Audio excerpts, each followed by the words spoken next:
Tanto os psicólogos de quaisquer escolas de interpretação da psicologia, como os moralistas, estão cobertos de razão quando asseveram que o exemplo tem um extraordinário poder de persuasão, muito maior do que a própria palavra, ainda a mais eloquente e candente.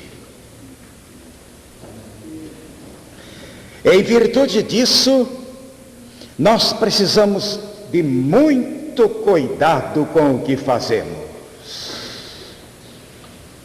Porque o que fazemos ou confirma ou anula aquilo que dizemos.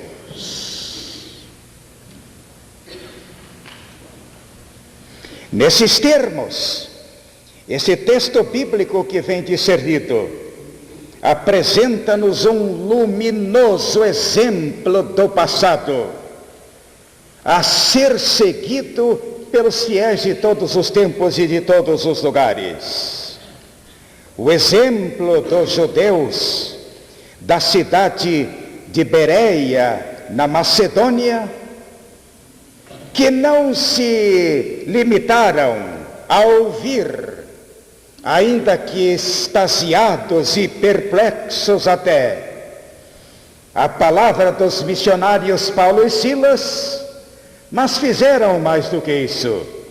Entraram a examinar as Sagradas Escrituras para fazer, através deste exame, uma analogia entre as asseverações escriturísticas e as asseverações daqueles pregadores que por ali passavam. O resultado desse exame, feito judiciosamente e sob a inspiração do alto, não se fez esperar. Muitas mulheres e muitos homens, mesmo de posição mais alta, se converteram e receberam a Jesus Cristo como suficiente Salvador e como Senhor de suas vidas. Como se vê, temos razões sobejas para ressaltar a transcendência das Escrituras e para instar com os fiéis e com as igrejas a que se atenham a elas, se desejam agradar a Deus em sua vida. Esta passagem tem sido o fundamento básico de interpretações a partir da Reforma Luterana, que induzem os fiéis ao exame judicioso, inteligente, continuado das Santas Escrituras, que haverá de produzir neles o mesmo efeito que produziu naqueles nobres judeus da cidade de Bereia, que foram enriquecidos por este exame e chegaram a conclusões mais altas e a deduções mais avançadas a respeito do conteúdo e da significação das Sagradas Escrituras. Vamos examinar esse texto. Paulo e Silas estavam dando cabo à sua segunda viagem missionária, uma viagem responsável pela dilatação das fronteiras do reino de Deus, pela divulgação das boas novas do Evangelho, e passaram por cidades importantes da Macedônia, que tem uma posição invulgar da história universal dos povos, bastando lembrar Alexandre o Grande e Filipe da Macedônia. Passaram por aquela cidade de Tessalônica, pregaram o Evangelho, fundaram ali uma vibrante e poderosa igreja, a Igreja Esperançosa, na classificação de McDaniel, em o seu livro As Igrejas do Novo Testamento. Deram prosseguimento ao seu trabalho, chegaram à cidade de Bereia, e ali foram à sinagoga. A sinagoga era para os judeus o que a igreja é para o crente. A sinagoga nasceu, segundo melhores intérpretes da história da salvação, na época do cativeiro babilônico, quando os judeus, não podendo frequentar o templo de Jerusalém, porque estavam dispersos por vários lugares, levantaram estas sinagogas, a fim de nelas ouvirem a lei de Moisés e comentários abalizados sobre elas, a fim de edificar a sua fé. Na sinagoga de Bereia, Paulo e Silas pregaram o Evangelho. Os judeus frequentavam a sinagoga, no que não são seguidos pelos crentes que abandonam as igrejas ao invés de frequentá-las. Mas os judeus frequentavam a sinagoga, porque estavam persuadidos de que ali iriam ouvir a palavra de Deus, iriam edificar a sua fé, iriam aformosear o seu espírito, iriam salvar as suas almas. E numa dessas ocasiões, eles ouviram a prédica dos missionários Paulo e Silas, mas não ficaram satisfeitos. Não que a prédica deixasse a desejar em termos de interpretação, mas eles eram muito cautelosos e muito judiciosos e não iam aceitando as proclamações assim, sem análise mais profunda. Por isso, eles passaram a examinar as Escrituras para ver se as asseverações dos missionários coincidiam com estas Escrituras sagradas, que para eles representavam a palavra final de Deus aos homens. Este exemplo dos bereanos deve ser seguido por nós. O exame das Escrituras é uma das necessidades mais fundamentais do pensamento moderno, da alma humana, do homem moderno, que dispõe de um vastíssimo instrumental de conhecimento literário, filosófico, intelectual e científico, mas que não lhe é suficiente para responder às suas indagações, para dirimir as suas dúvidas, para fortalecer a sua fé. O homem moderno precisa voltar-se para a palavra de Deus, precisa voltar-se para esta bússola, para este estatuto básico da humanidade, ao feitio do que fizeram os bereanos judeus. Primeiro, o exame das Sagradas Escrituras deve ser um exame abrangente. Os judeus eram assim, eles se debruçavam sobre as Escrituras do Antigo Testamento e as examinavam de Aleph a Tau, do princípio ao fim. Os escritos mosaicos, os escritos históricos da antiga dispensação eram objeto de análise por parte destes judeus. Eles procuravam investigar as Sagradas Escrituras, mas de um modo abrangente e de um modo total. O que se verifica hoje é que determinadas pessoas examinam as Escrituras naquilo que elas possam responder ou favorecer as suas posições teológicas adredemente estabelecidas, e deixam de lado as outras partes das Escrituras. Mas o exame mais conveniente das Sagradas Escrituras é aquele exame abrangente, do Gênesis ao Apocalipse, do princípio ao fim da revelação compendiada, de sorte que a alma humana possa se enriquecer e possa ter uma visão completa, total do pensamento de Deus. Está aparecendo com muita frequência entre os livros produzidos atualmente uma obra intitulada Como Ler e Aprender o Antigo Testamento.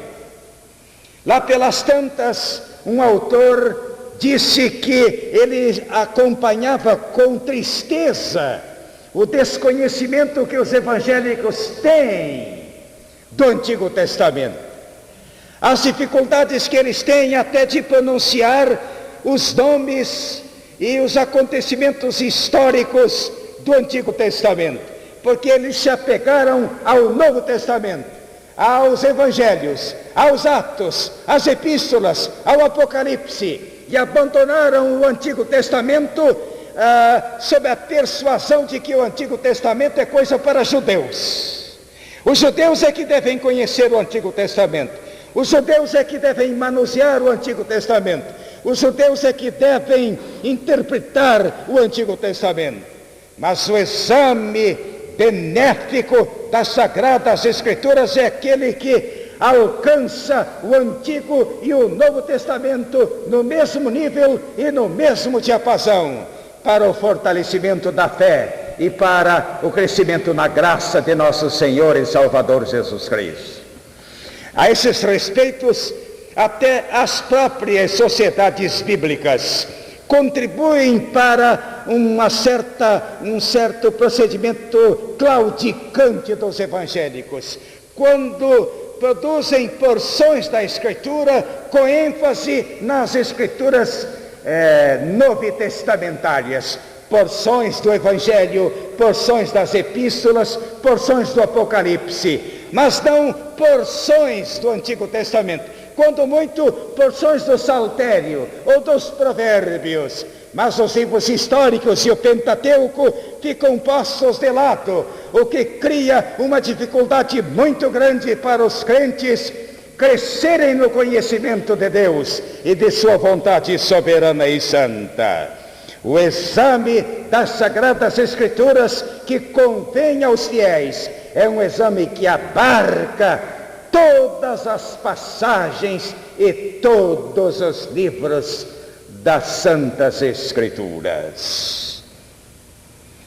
Mas, ainda mais, o exame das Escrituras deve ser um exame continuado, um exame que tenha prosseguimento. Os bereanos examinavam cada dia nas Escrituras se aquelas coisas ditas pelos missionários eram assim.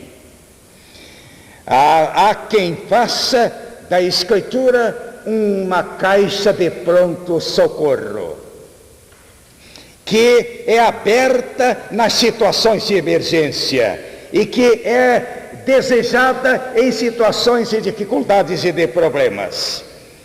Eu fui fazer uma visita pastoral alguns anos atrás a uma família na cidade de Bauru, no estado de São Paulo.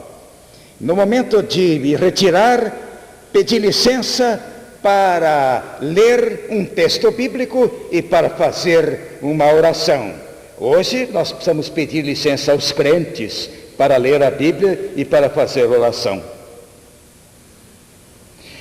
Foi quando o irmão, muito pressuroso, disse: não, pastor, não precisa o senhor abrir a Bíblia. Eu tenho aqui uma caixinha de promessas.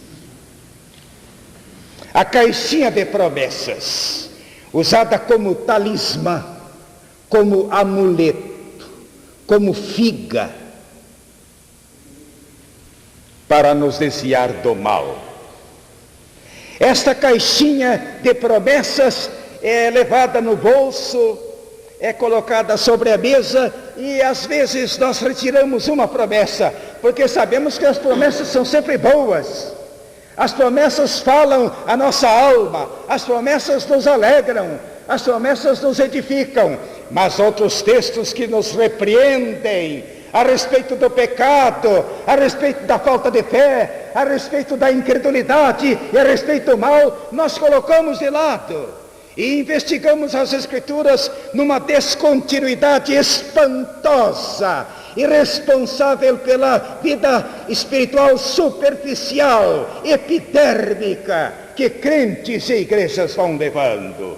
O exame das Sagradas Escrituras não deve ser apenas abrangente e total. Ele deve ser continuado, ele deve ser diário, ele deve ser constante, para que a nossa fé se revigore, para que as nossas convicções se firmem e se robusteçam na rocha dos séculos, que é Jesus Cristo. Mas o exame das Sagradas Escrituras, a parte de serem abrangentes as suas asseverações e conclusões, e a parte de ser continuada a sua eficácia, é um exame que responde pelas dúvidas que nós derivimos diante da predicação evangélica contemporânea. Esses bereanos começaram a comparar o que Paulo dizia com as Escrituras do Velho Testamento. Era um procedimento lógico. Os judeus acreditavam no Velho Testamento. Paulo estava calcando a mensagem do Evangelho nas páginas do Velho Testamento. Ora, se eles aceitavam o Velho Testamento, era muito natural e era muito lógico que aceitassem a pregação paulina, porque ela estava baseada no Antigo Testamento. O Evangelho não contraria a lei, ele vai além dela. O Evangelho concede ao homem o que a lei exige do homem. A graça faz pelo homem o que a lei não pode fazer. A lei aponta o pecado, a graça contribui para que ele seja remido e redimido. Por isso, nós precisamos fazer o que fizeram os bereanos. Precisamos estar atentos ao que nos dizem os predicadores modernos, os evangelistas, os missionários, os teólogos, os fundadores de seitas, os doutrinadores, os mestres de religião. Nós precisamos cotejar as suas asseverações com as asseverações da Escritura. Não basta o que um missionário me diz, não basta o que um professor de Bíblia me diz. Eu preciso por mim mesmo, por minha inteligência própria, investigar as Escrituras, examiná-las, para que então eu possa aceitar ou rejeitar as asseverações dos pregadores adventícios. Não estou falando em pregadores adventistas. Os bereanos examinavam cada dia nas Escrituras se estas coisas eram assim. Surpreendi-me há alguns dias atrás com um procedimento do meu auxiliar de administração.